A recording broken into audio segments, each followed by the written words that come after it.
నమస్తే. నేను జర్నలిస్ట్ శ్రీనివాస్. ఈరోజు న్యూస్ అనాలిసిస్‌లో ముందుగా నమస్తే తెలంగాణ పేపర్‌లో వచ్చిన వార్తలు చూద్దాం. రేవంత్ బ్రదర్స్ వల్లే చచ్చిపోతున్న సీఎం స్వగ్రామంలో మాజీ సర్పంచ్ సూసైడ్ నోట్ అట. ఇది సూసైడ్ నోట్ రాసిండు మాజీ సర్పంచ్ 85 సంవత్సరాలట సాయిరెడ్డి. కొండారెడ్డిపల్లి పాంకుంట్ల సాయిరెడ్డి ఆత్మహత్య. వాళ్ళ బాధ భరించలేక ఆత్మహత్య చేసుకుంటున్నా. దారి ఇస్తామని చెప్పి కక్షతో ఇంటికి అడ్డంగా గోడ కట్టిండ్రు. సూసైడ్ నోట్లో కొండారెడ్డిపల్లి మాజీ సర్పంచ్ ఆవేదన. పురుగుల మందు తాగి పాంకుంట్ల సాయిరెడ్డి మృతి. రేవంత్ కుటుంబం అరాచకాలపై మాట్లాడినందుకే కక్ష. సాయిరెడ్డికి వేధింపులు 4 రోజులుగా మరింత తీవ్రం. ఉదయమే తన ఇంట్లో ఆత్మహత్యకు సాయిరెడ్డి యత్నం. విషయం తెలిసి సూసైడ్ నోటు లాక్కెళ్లిన పోలీసులు. సాయంత్రం కలవకుర్తిలో సాయిరెడ్డి బలవన్మరణం. వాళ్ళని ఎదిరించి బతకలేం మృతుడి కుటుంబం. సీఎం బ్రదర్ చేసిన హత్యే రేవంత్దే బాధ్యత అని కేటీఆర్ చెబుతుండు. ముఖ్యమంత్రి సోదరుల అరాచకాలకు నిదర్శనం అని హరీష్ రావు చెబుతుండు. ఇది తెలంగాణ ఫ్యాక్షన్ రాజ్యమా?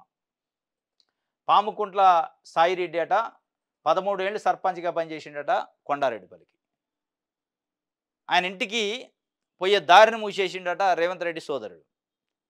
దారిని మూసేసి అడ్డంగా గోడ కడుతున్నాం. ఏంటంటే దానికి రీజన్ ఏం చెప్తున్నానంటే అక్కడ వెటర్నరీ హాస్పిటల్ నిర్మిస్తాను. వెటర్నరీ హాస్పిటల్ కాంపౌండ్ వాళ్ళు నిర్మిస్తాం. నీకు దారి ఉంటే ఏంది లేకపోతే ఏందని చెప్తున్నట.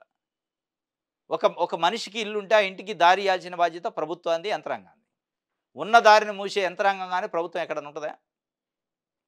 ఎస్, ఆయనకి దారి ఉందా లేదు పక్కన పెట్టి, దారి అయితే క్రియేట్ చేయాల్సి, సృష్టించాల్సిన బాధ్యత, చూపించాల్సిన బాధ్యత ప్రభుత్వానికి ఉంది. అది న్యాయం. కానీ ఉన్న దారిని మూసేసి దాదాపు కొన్ని దశాబ్దాల నుంచి ఉంటున్నాడు ఆ ఇంట్లో. ఉన్న దారిని మూసేసి వెటర్నరీ హాస్పిటల్ పేరుతో వేధింపులకు గురి చేయటం అంటే ఆయన పైన ఏదో వ్యక్తిగత కక్ష ఉందట. అంటే ముఖ్యమంత్రి గారి సోదరుల కుటుంబాలకి, ఆయనకి, ముఖ్యమంత్రి గారి కుటుంబానికి ఆయనకి ఏదో రాజకీయంగా వైరుధ్యం ఉంది. వైరుధ్యం ఉంటే రాజకీయంగా చూసుకోవాలి తప్ప 85 సంవత్సరాల వ్యక్తిని వేధింపులకు గురి చేసి 13 సంవత్సరాలు సర్పంచ్గా పనిచేసిన వ్యక్తిని ఇట్లా వేధింపులకు గురి చేసి, మానసిక వేదనకు గురి చేసి, మనస్తాపానికి గురి చేసి ఆత్మహత్య చేసుకుంటే చేయటం అంటే ఇది ఒక రకంగా ముఖ్యమంత్రి గారి సోదరులు హత్య చేసిందని కేటీఆర్ చెప్తుండే, హరీష్ రావు చెప్తుండే. చాలా బాధేస్తుంది. ఎందుకంటే ముఖ్యమంత్రి స్వగ్రామం. సూసైడ్ నోట్ చూస్తే సూసైడ్ నోట్లో ఆయన స్వదస్సురుతో రాసిండు. 85 సంవత్సరాల వృద్ధుడు ఆత్మహత్య చేసుకొని ఒక ముఖ్యమంత్రి కుటుంబం వల్ల చచ్చిపోయే పరిస్థితి వస్తే వ్యవస్థ ఉండేంది లేకపోతే ఏం ప్రజాపాలన అంటారు? ఇది ప్రజాపాలన అనేది ఇవాళ ప్రజలు మాట్లాడారు. ప్రజాపాలనలో 85 సంవత్సరాల వృద్ధుడు 13 సంవత్సరాలు సర్పంచ్గా చేసిన వ్యక్తి ముఖ్యమంత్రి గారి సొంత ఊర్లోనే ఆత్మహత్య చేసుకునే పరిస్థితి వచ్చిందంటే ప్రజాపాలన అంటారా, మరి నిర్బంధ పాలన అంటారా, వేధింపుల పాలన అంటారా, ఏ పాలన అంటారా అనేది ఇవాళ ప్రజలు అర్థం చేసుకుంటున్నారు. ముమ్మాటికి తప్పిది. ముఖ్యమంత్రి గారి కుటుంబము, ముఖ్యమంత్రి గారి సోదరులు అంటే బాధ్యతగా ఉండాలి. ఇంకా అట్లాంటి ఎవడైనా దారి మూసేసే కార్యక్రమాలు చేసి గద్దించి కౌన్సిలింగ్ ఇచ్చి చెప్పి సర్ది చెప్పి మనం బాట ఇవ్వాలి, కానీ అట్లా చేయొద్దు, తప్పది. రాజకీయంగా వైరుధ్యం ఉంటే 100 ఉండొచ్చు, కానీ వేధింపులకు గురి చేయొద్దని ఇంకా వాళ్ళు సరి చేయాల్సిన బాధ్యత ఉంది. కానీ ఉల్టా వాళ్లే వేధింపులకు గురి చేశారనేది మరి నమస్తే తెలంగాణ రాస్తున్న పరిస్థితి. దొంగతో దోస్తానా, గజ దొంగ అంటూనే ఆదానికి రేవంత్ రెడ్ కార్పెట్. తెలంగాణలో ఆదాని వ్యాపార విస్తరణ జరుగుతుంటే కాంగ్రెస్ హైకమాండ్కి తెలియదా? చిన్న కార్పొరేషన్ పదవి కూడా ఢిల్లీ పర్మిషన్ కావాలి. అలాంటిది ఆదానితో ఒప్పందాలకు అధిష్టానం పర్మిషన్ లేదని భావించాలా? రోజు ఆదాన్ని విమర్శించే రాహుల్ గాంధీ ఈ ఒప్పందాలకు మద్దతు ఇస్తున్నారా లేదా చెప్పాలి అని కేటీఆర్ సూటిగా అడిగిన వాస్తవం ఇది. ఆదాని అంబానీ కలిసి మోడీ ప్రోద్బలంతో దోపిడీ చేస్తున్నారు, దొంగలు అని అక్కడ రాహుల్ గాంధీ మొత్తుకుంటాడు. అదే ఆదానితో ఇక్కడ ఒప్పందాలు చేసుకుంటారు, ఆయన దగ్గర చెక్కులు తీసుకుంటారు రేవంత్ రెడ్డి, కాంగ్రెస్ పార్టీ ముఖ్యమంత్రి. మరి ఈ విషయాలు తెలవా? తెలిస్తే దాన్ని సమర్థిస్తారా, వ్యతిరేకిస్తారా? వ్యతిరేకిస్తే ముఖ్యమంత్రి పైన ఏం చర్యలు తీసుకుంటారు అని కేటీఆర్ అడుగుతుండు. 12,400 కోట్ల ఒప్పందంలో ఎవరి వాటా ఎంత? కేసీఆర్ 10 ఏళ్లలో సృష్టించిన తెలంగాణ సంపదను క్రోనీ క్యాపిటలిస్టులు దోచుకునేలా జట్టు కడతారా? రేవంత్ సర్కార్ ఆదానితో ఒప్పందాలు రద్దు చేసుకోవాలి. ఆదాని దోస్తు రేవంత్ పై రాహుల్ గాంధీ చర్యలు తీసుకోవాలి. తెలంగాణలో ఆదాని పెట్టుబడులపై బీజేపీ వైఖరైంది. BRS working president KTR demand చేస్తుండే, వాస్తవంగా అడుగుతుండే, చెప్పాలి కూడా. చెప్పే పరిస్థితి లేదు. ఇది నమస్తే తెలంగాణ సంబంధించి సాక్షి పేపర్. ఆ భూములు ఇవ్వండి. కేంద్ర ప్రభుత్వ సంస్థల వద్ద నిరుపయోగంగా ఉన్న భూమిపై రాష్ట్ర ప్రభుత్వం దృష్టి.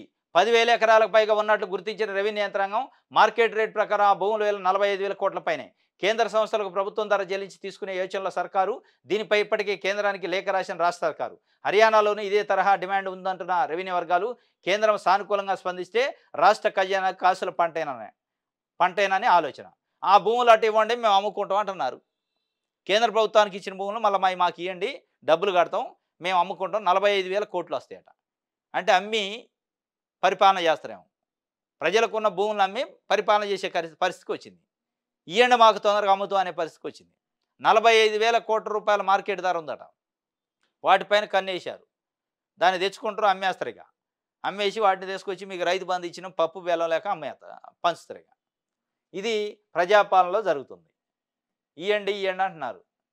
సిమెంట్ కార్పొరేషన్ ఆఫ్ ఇండియా దగ్గర ఉందట. బిహెచ్ఎల్ లింగంపల్లి, ఆర్డినెన్స్ ఫ్యాక్టరీ మెదక్కు, ECIL Cherlapally, drugs and pharma limited, Balanagar HAL, HMT, DRDL మొత్తం చిట్టా ఇచ్చారు. ఇవన్నీ కలిపి దాదాపు 10,000 ఎకరాలకు పైగా ఉందట. వీటిని నమ్మితే 45,000 కోట్లు వద్దట. ఇప్పుడు దాని మీద పట్టుబడుతున్నారు. మరి ఆ భూమి ఇస్తుందా చూడాలి. 5,260 కోట్ల పెట్టుబడులు, 12,490 ఉద్యోగాలు. రాష్ట్ర ప్రభుత్వంతో 6 ఫార్మా కంపెనీల అవగాహన ఒప్పందాలు. సచివాలయంలో సీఎం రేవంత్, పరిశ్రమల మంత్రి శ్రీధర్ బాబుతో కంపెనీ ప్రతినిధుల భేటీ. ప్రతిపాదిత ఫార్మాసిటీల్లో 4 నెలల్లో ఆయా సంస్థలకు స్థలాలు కేటాయించాలని అధికారులకు సీఎం ఆదేశం. అయిపోయాయి. 5,260 కోట్లు పెట్టుబడులట, 6 ఫార్మా కంపెనీలట, 12,490 ఉద్యోగాలు. ఇవి వస్తేంది రాపోతేంది. 6 ఫార్మా కంపెనీలు పెట్టారంటే దాదాపు 60 గ్రామాలని మసి చేసినట్టే. ఇవాళ దివీస్ అనే ఒక కంపెనీ చౌటప్పల్ దగ్గర ఉంటే దాదాపు చుట్టుపక్కల ఒక 10-15 కిలోమీటర్ల మేరకు ఉన్న గ్రామాలు. తాగటానికి నీళ్ళు లేవు, తినటానికి తిండి లేదు, బోరేస్తే కలుషితమైన వాటరు, కళ్ళులో కలుస్తాం, పాలల్లో కలుస్తాం, మనుషులకు జబ్బులు ఇవన్నీ వస్తాయి ఒక దివీస్ వాళ్ళని. మరి 6 ఫార్మా కంపెనీలు తెచ్చి ప్రజల నెత్తి మీద పెట్టి ప్రజల ప్రాణాలతో చెలగాటం ఆడటానికి దానికి 12,000 ఉద్యోగాలట. వస్తేంది రాపోతేంది 12,000 ఉద్యోగాలు. ప్రజల ప్రాణాలను గాలిలో పెట్టి, ప్రజల ప్రాణాలను కాలుష్యంలో పెట్టి, నేను ఫార్మా కంపెనీలు తెస్తా, ఉద్యోగాలు ఇస్తా, 6 ఫార్మా కంపెనీలతోనే ఒప్పందాలు అంటే ఈ ఒప్పందాల వల్ల ప్రజలకి తీవ్రమైన నష్టం జరిగింది. తెలంగాణకి కొన్ని గ్రామాలు ఖాళీ చేయాల్సిన పరిస్థితి ఏర్పడింది. అది గమనించట్లే. మాట్లాడితే ఫార్మా కంపెనీలు, మాట్లాడితే ఇథనాల్ కంపెనీలు. అంటే ప్రజలకు ఏదైతే పొల్యూషన్ చేస్తాయో ఆ పొల్యూషన్ తెచ్చి ఎవడు ఒప్పుకోట్లే, బయట ఎవడు కూడా పెట్టినట్లా తీసుకొచ్చి ఎడబెడుతున్నారు. నిర్ణయం స్పీకర్దే. ఎమ్మెల్యేల ఫిరాయింపులపై తేల్చి చెప్పిన హైకోర్టు. తగిన సమయంలో స్పీకర్ తప్పకుండా నిర్ణయం తీసుకోవాలి. ఫిరాయింపుల చట్టాన్ని అసెంబ్లీలో కాలపరిమితి దృష్టిలో ఉంచుకోవాలి. 10వ షెడ్యూల్ ప్రకారం ట్రిబ్యునల్ చైర్మన్గా విధులు నిర్వహించాలి. సింగిల్ జడ్జి తీర్పును కొట్టేసిన సీజే ధర్మాసనం. పలు తీర్పులు ప్రస్తావించిన ధర్మాసనం ఇరుపక్షాల వాదనలు ఎన్నదట. అంటే సింగిల్ జడ్జి ఒక తీర్పు ఇచ్చిండు. 3 నెలల్లో స్పీకర్ నిర్ణయం తీసుకోకపోతే మేమే ఇన్వాల్వ్ అవుతాం, మేము దాంట్లోకి బాధ్యత తీసుకోవాల్సి వద్ది. ఫిరాయింపు ఎమ్మెల్యేలపై చర్యలు తీసుకోకపోతే 3 నెలల్లో ఏదో ఒక చర్య తీసుకోకపోతే కోర్టే ఇన్వాల్వ్ అవుతుందని ఒక వార్నింగ్ ఇచ్చింది స్పీకర్కి.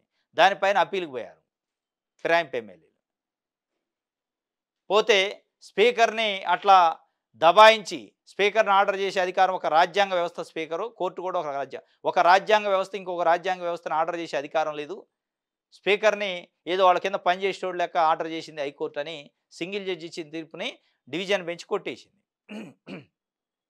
కొట్టేస్తూ స్పీకరు నిర్ణయం తీసుకోవాలి పరిమిత కాలంలో అని చెప్పింది. కాలం చెప్పాలి, పరిమిత కాలంలో నిర్ణయం తీసుకోవాలని. కానీ ఆ సింగిల్ జడ్జి ఇచ్చిన కోర్టు తీర్పు కొట్టేశారంటే కొంతవరకు సేఫే. ఇక ఫిరాయింపు ఎమ్మెల్యేలు ఇప్పట్లో ఏముండవు. స్పీకర్ చేతిలో పెట్టింది బంతిని, స్పీకర్ కోర్టులోకి వేసింది కోర్టు. మీ ఖాతాలో బోనస్ జమ అయిందా? రైతుల ఫోన్లకు సీఎం మంత్రి పేరిట సందేశాలట. చెన్నారం గ్రామానికి చెందిన రైతు ఫోన్కు వచ్చిన సందేశం. సన్నధాన్యం సాగు చేసిన రైతు ఖాతాల్లో క్వింటాకు 500 చొప్పున రాష్ట్ర ప్రభుత్వం నగదు జమ చేస్తుండగా వెంటనే 24 గంటల్లో బోనస్ కూడా జమ అవుతుంది. ఈ సందర్భంగా ఖమ్మం జిల్లా నేలకొండపల్లి మండలం చెన్నారంలోని పలువురు రైతులు సన్నధాన్యం అమ్మగా వారి ఖాతాల్లో శుక్రవారం బోనస్ కూడా జమ అయింది. ఈ మేరకు వారి సెల్ ఫోన్లకు సీఎం రేవంత్ రెడ్డి, పౌర సరఫరాల శాఖ మంత్రి ఉత్తమ్ కుమార్ రెడ్డి పేరిట సందేశాలు వచ్చాయట. అంటే బోనస్ ఇస్తున్నారు క్వింటాకు 500 సన్న వడ్లకి. అది అమ్మినాక 24 గంటలు జమ చేస్తున్నట్టు రైతుల ఖాతాలో మీకు పడ్డాయా లేదని ఎంక్వైరీ. ఇక పడ్డాయా లేదని మెసేజ్ పెడితే ఇక మీ అకౌంట్లో జమ అయినాయి, క్రెడిట్ అయినాయి అని మెసేజ్ పెట్టే. పడ్డాయా లేదంటే మరి పడలేదంటే ఎవరిని అడగాలి మళ్ళా అనేది లేదు. మెసేజ్లు అయితే వస్తున్నాయట ముఖ్యమంత్రి పేరుతోనే, ఉత్తమ్ కుమార్ పేరుతోనే. మీరు ఇన్ని సన్నధాన్యం అమ్మారు, డబ్బులు పడ్డాయా లేదా? వేసేది మీరేనా, పడ్డాయని చెప్తే అయిపోయాయి. పడ్డాయా లేదా అని మళ్ళీ క్వశ్చన్ మార్క్ ఏంది అని అడుగుతున్నాడ. జమ అయిందా లేకపోతే జమ అయింది అని చెప్తున్నాడ. ఇది జమ అయింది చెప్తున్నారు కానీ రైతు భరోసా జమ అయింది చెప్పట్లే. దానికోసం ఎదురు చూస్తున్నారు. ఇది 500 వేసి దానికి జమ అయింది అని మెసేజ్లు పెట్టే బదులు రైతు భరోసా కోసం 2 కార్ల నుంచి ఎదురు చూస్తున్నారు. 2 పంటల నుంచి పెన్షన్లు పెంచుతారని 10 నెలల నుంచి ఎదురు చూస్తున్నారు వృద్ధులు, వికలాంగులు, మహిళలు. దానికి కూడా మెసేజ్ పెట్టండి. వెలుగు పేపర్. కేటీఆర్ సన్నిహితులు మాతో టచ్లో ఉన్నారు. త్వరలో కాంగ్రెస్లోకి మరిన్ని చేరికలని మహేష్ కుమార్ గౌడ్ పిసిసి అధ్యక్షుడు చెప్తుండు. కేటీఆర్కి బాగా సన్నిహితులట. పిసిసి అధ్యక్షుడితోని టచ్లో ఉన్నారట. మరి టచ్లో ఉన్న వాళ్ళు పట్టుకొచ్చుకుంటే ప్రభుత్వం చేస్తున్న మంచి పనులను చూసి పార్టీలోకి వస్తున్నారు. ఆదానిని వెంటనే అరెస్ట్ చేయాలి. జేపీసీ వేసి నిజాలు నిగ్గు తేల్చాలి. ఆదాని అరెస్ట్ అయితే మోడీ రాజీనామా చేయ తప్పదు. స్కిల్ వర్సిటీకి ఆదాని 100 కోట్లు ఇచ్చారు. కేటీఆర్ ఇచ్చినా తీసుకుంటామన్న పిసిసి చీఫ్. ఆదానిని అరెస్ట్ చేస్తే మోదీ రాజీనామా చేయక తప్పదట. మరి ఆదానిని అరెస్ట్ చేస్తే రేవంత్ రెడ్డి కూడా రాజీనామా చేయాలిగా.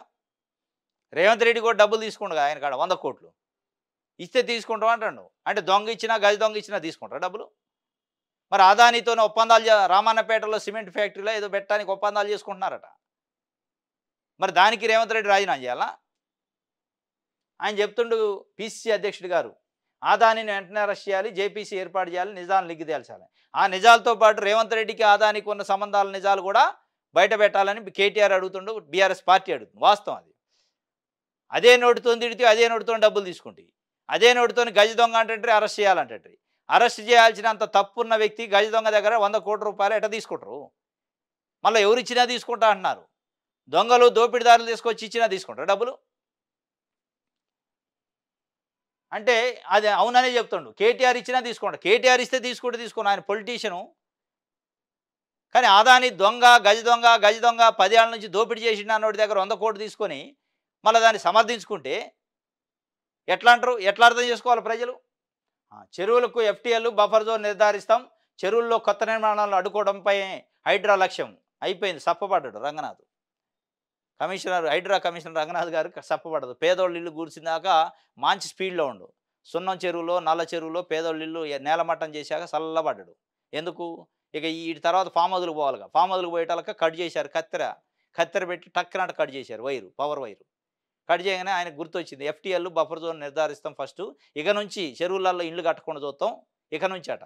ఇప్పుడు కట్టిన వాళ్ళని వదిలేస్తాం, ఇక ఎవరినైతే ఇబ్బంది పెట్టాలో వాళ్ళని పెట్టినాం, పేదోళ్ళ ఇల్లు అయితే కూర్చుని ఇక పెద్దోళ్ళ ఇళ్ళ జోలికి పోకుండా ఇది ఒక మళ్ళీ కథ అల్లుతుండే ఆయన. ఈ పని ఏదో ఫస్ట్లో కూల్చే ముందే ఉండాలి. కూల్చాక ఇవాళ పేదోళ్ళే కూల్చాక మేము బఫర్ జోన్లు నిర్ధారిస్తాం. మరి బఫర్ జోన్లు ఎఫ్టీఎల్ ల్యాండ్ నిర్ధారించకుండా సున్నం చెరువులు, నల్ల చెరువులు పేదోళ్ళు రెక్కాడితే డొక్కాడిన వాళ్ళ ఇళ్ళు ఎట కూల్చారు? పెద్ద పెద్ద బంగ్లాలు ఉన్న వాళ్ళు ఎందుకు కూల్చలే అంటే సమాధానం లేదు. ఎందుకంటే ఆయన చేతిలో పవర్ ఆనించి రావాలా. కూల్చు అన్న రోజు కూల్చాలా, ఆగు అన్న రోజు ఆగాల. ఇది హైడ్రా కమిషనర్ పరిధి. నాగా హిల్స్లోనట కబ్జా నాగులాట 2000 కోట్ల విలువైన భూముల్లో పాగా. సుప్రీంలో కేసు గెలిచిన యజమానులకు దక్కని భూమి, ధరణి లొసుగులతో చెరబట్టిన మాఫియా, ఎల్ఆర్ఎస్ ఇచ్చిన ప్లాట్లకు పాస్బుక్కులు జారీ. డెవలప్మెంట్ పేరుతో కబ్జాదారుల ఆధీనంలోకి ప్లాట్లు, సొసైటీలో కొందరిని లోబరుచుకొని అడ్డగోలుగా కబ్జా. మాట విన్న సభ్యులకు బెదిరింపులు, లేఅవుట్ ప్రాంతం ధ్వంసం, బౌన్సర్లతో పహారా. హైదరాబాద్ నడిబొడ్డున 2000 కోట్ల విలువ చేసే భూమి పైగా మధ్యతరగతి చెందిన వారి చేతిలో ఉంది. ఇంకేం భూమి బకాసులు కన్నులు పడకుండా ఉంటుందా? రాయదుర్గంలోని నాగా హిల్స్ వెంచర్ల విషయంలో ఇదే జరిగింది. 33 ఏళ్ల క్రితం చేసిన ఈ వెంచర్లో కొనుక్కున్న ప్లాట్లను యజమానుల నుంచి లాగేసుకునేందుకు భూమాఫియా చేయాల్సిన ప్రయత్నాలను చేస్తుంది. తొలుత గత ప్రభుత్వంలో కొందరు పెద్దల అండతో ఆ భూమి సర్కారుదే అని చెప్పించారు. కోర్టు తీర్పుతో ఆ ప్రయత్నం విఫలమయ్యడంతో గతంలో భూమిని అమ్మిన వారు వారసులను రంగంలోకి దించారు. అప్పటికే ఎల్ఆర్ఎస్ ఆమోదం పొంది రోడ్డు విస్తరణ కోల్పోయిన స్థలాలకు ప్రభుత్వం డీడీఆర్ కూడా చెల్లించిన భూమికి ధరణిలో లొసుకులు ఆధారంగా తిరిగి పాస్ పుస్తకాలు ఇచ్చినాయట. ఇది కథ. 2000 కోట్ల రూపాయలు విలువ చేసే నాగా హిల్స్ ప్రాంతం అట రాయదుర్గంలో. అప్పుడున్న బీఆర్ఎస్ ప్రభుత్వంలో ఉన్న పెద్దల అండదానులతోని ప్రైవేటు భూమిని ప్రభుత్వ భూమి అని క్రియేట్ చేసి మళ్ళీ ప్రభుత్వ భూమి కాదని వాళ్ళు కోర్టుకు పోయి తెచ్చుకుంటే, లేదు ప్రభుత్వం భూమి కాదు కానీ ధరణి పేరుతోని ఎవరైతే వీళ్ళ పేరు ఎక్కించాలనో ఎవరి పేరు అయితే వీళ్ళు ఎక్కించాలనుకున్న వాళ్ళ పేరు ఎక్కించి మొత్తానికి నాగా హిల్స్లో కబ్జా నాగులు ఎంటబడ్డారట. ఇది ఒక వార్త ఆంధ్రజ్యోతికి సంబంధించి. దిశ పేపర్ చూద్దాం. హైదరాబాద్ బాధలు తీరుస్తాం, భారీ వర్షం పడితే నగరం అతలాకుతలం, వరదల నుంచి కాపాడతాం, ఐఎండి సహకారం తీసుకుంటాం, నీటి వనరుల పరిరక్షణ కీలకం, 27 మున్సిపాలిటీల పరిధిలోకి హైడ్రా, తెలంగాణలో వేగంగా పట్టణీకరణ, ట్రాఫిక్ సమస్య పైన దృష్టి పెడతాం, హైడ్రా కమిషనర్ రంగనాథ్ చెబుతున్న హైదరాబాద్ బాధలు తీర్చారట. హైదరాబాద్లో ఉన్న పేదోళ్ల బాధలు తీర్చాలి, హైదరాబాద్ బాధలు కాదు. పేదోళ్ళ ఇళ్ళని కూల్చి హైదరాబాద్ బాధలు తీర్స్తా అని ఇవాళ సల్లనాట కబురు చెబుతున్నాయి. నల్ల చెరువు, సున్నవ చెరువులు ఉన్న పేదోళ్ళ ఇల్లు ఎట కూల్చారు మరి? బఫర్ జోన్లు ఎఫ్టీఎల్ నిర్ధారించకుండా ఇవాళ నిర్ధారిస్తామంటుండు. నిర్ధారించకుండా పోయి బుల్డోజర్తో బల్ల బల్ల కూలగొడుతాయి. రేవంత్ రెడ్డి సోదరుడి ఇల్లు ఏమైంది, లేదా రాజకీయ నాయకుల ఫామ్ హౌస్లు ఏమైందంటే సమానం చెప్పుకుంటూ 2 నెలలు దాక్కుంటాయి. ఇవాళ బయటకు వచ్చి హైదరాబాద్ ప్రజల బాధలు తీరుస్తా అంటున్నావు. నువ్వు బాధ పెట్టిన వాళ్ళ బాధలు ఎవరు తీరవాలా? పేదోళ్ళ ఇండ్లు కూల్చి బాధ పెట్టినవు, వాళ్ళు కోలుకోలేని దెబ్బతీసినవు, వాళ్ళ బాధలు ఎవరు తీరవాలి? వాళ్ళని బాధ పెట్టినందుకు మీ పైన ఏం చర్య తీసుకోవాలి అంటే సమానం లేదు. అంటే మీరు పేదవాళ్ళని ఇబ్బంది పెట్టడానికి హైడ్రా ఉందా, పెద్దవాళ్ళని వెనకేసరాడానికి ఉందా అనేది డౌట్. ఇలా నిన్న వచ్చి ఎఫ్టీఎల్ బఫర్ జోన్లు నిర్ధారిస్తాం, హైదరాబాద్లోని చెరువులకి నిర్ధారించి ఇక నుంచి కబ్జా కాకుండా చూస్తాం అంటాం. అసలు ఎఫ్టీఎల్ బఫర్ జోన్ నిర్ధారించకుండా ఎట్లా కూల్చిరు మరి పేదోళ్ళ ఇల్లు అంటే సమానం లేదు. ఇది ఆయన చెప్తున్న పరిస్థితి. బీసీలకు న్యాయం చేయాలి, విద్య ఉపాధి రంగాల్లో పెద్దపేట వేయాలి, రాజకీయ రిజర్వేషన్లు పెంచాలి, కులగండ సమర్థంగా నిర్వహించాలి, బీసీ డెడికేటెడ్ కమిషన్కు త్వరలో నివేదిక ఇస్తారట తెలంగాణ జాగృతి నేత కవిత చెబుతున్నారు. బీసీలకు న్యాయం చేయాలి. నిన్న ఎమ్మెల్సీ కవిత తెలంగాణ జాగృతి సంబంధించి స్టేట్ కార్యవర్గ సమావేశం ఏదో పెట్టుకొని అందులో విద్యా ఉపాధి రంగాల్లో పెద్దపేట వేయాలి, బీసీలకి రాజకీయ రిజర్వేషన్లు కూడా పెంచాలి అని చెప్పి ఆమె చెబుతుంది. కులగణన సమర్థంగా నిర్వహించాలని చెప్పింది. బీసీ డెడికేటెడ్ కమిషన్కి త్వరలో ఒక రిపోర్ట్ ఇస్తారట. మరి బీసీల పైన ఎక్కడ లేని ప్రేమ పుట్టుకొచ్చింది ఆమెగారికి కూడా. ఎందుకంటే ఎలక్షన్స్ ఆమె కొంత రాజకీయంగా వెనకబడి ఉండరు కాబట్టి బీసీలని కార్డు పెట్టుకొని ముందుకు పోయే పరిస్థితి ఉన్నట్టుంది. కేసీఆర్కి నోటీసులు, సిద్దిపేట ఎమ్మెల్యే హరీష్ రావుకు సైతం. కాళేశ్వరం విషయంలో త్వరలో జారీ చేసే అవకాశం, ప్రాజెక్టు అవకతవకలపై విచారణకు పిలిచే ఛాన్సు. ఇప్పటికే మాజీ ఐఏఎస్లు, కాంట్రాక్టర్లు, ప్రైవేటు వ్యక్తుల ఎంక్వైరీ, కర్త కర్మ క్రియ మొత్తం కేసీఆరే, అన్నింటికీ గులాబీ బాసే కారణమంటూ వెల్లడి. రాష్ట్రానికి చేరుకున్న జస్టిస్ పినాకి చంద్రఘోష్ మరో 52 మంది నీటిపారుదల శాఖ అధికారులకు తాజాగా నోటీసులు. సోమవారం నుంచి విచారణకు రావాలని ఆదేశం. తుది దశకు చేరుకున్న కమిషన్ విచారణ. కేసీఆర్కి హరీష్ రావుకు నోటీసులు ఇస్తారట. ముఖ్యమంత్రిగా కేసీఆర్, నీటిపారుదల శాఖ మంత్రిగా హరీష్ రావు. వీళ్ళు చేసిన వ్యవహారాలపైన ఎంక్వైరీ చేయడానికి, వీళ్ళు కట్టిన ప్రాజెక్టులు, దాంట్లో జరిగిన అవకతవకలు, దానిపైన కర్త కర్మ క్రియ అంతా కేసీఆరే బాసే కాబట్టి ఆయనకి నోటీస్ అట, హరీష్ రావుకు నోటీస్ ఇచ్చి పిలిచి ఎంక్వైరీ చేస్తారట. నిజంగా ఇస్తారా నోటీస్ ఇస్తే మళ్ళీ కోర్టుకు పోయి తెచ్చుకుంటారా? కానీ నోటీస్ అని ఇప్పటికి 5-6 సార్లు వచ్చింది వార్త. కేసీఆర్ని పిలుస్తారు, నోటీస్ ఇస్తారు, కేసీఆర్ని వెళ్తారు, నోటీస్ ఇస్తారని వార్తలు చదవడం తప్ప నోటీస్ రాలేదు, కేసీఆర్ని పిలవలే. జనాల బకరా చేస్తాను పబ్లిక్ని తప్ప ఆడొచ్చింది లేదు, మనం చూసింది లేదు. పినాకి పీసీ ఘోష్ వచ్చిండట, హైదరాబాద్కి వచ్చి పిలుస్తాడట. మరి పిలిస్తే అని పోతారా, అసలు పిలుతారా లేదా? ఇది రోజు న్యూస్ ఛానల్స్. రేపు తాజా వార్తలతో తిరిగి కలుసుకుందాం. Thank you.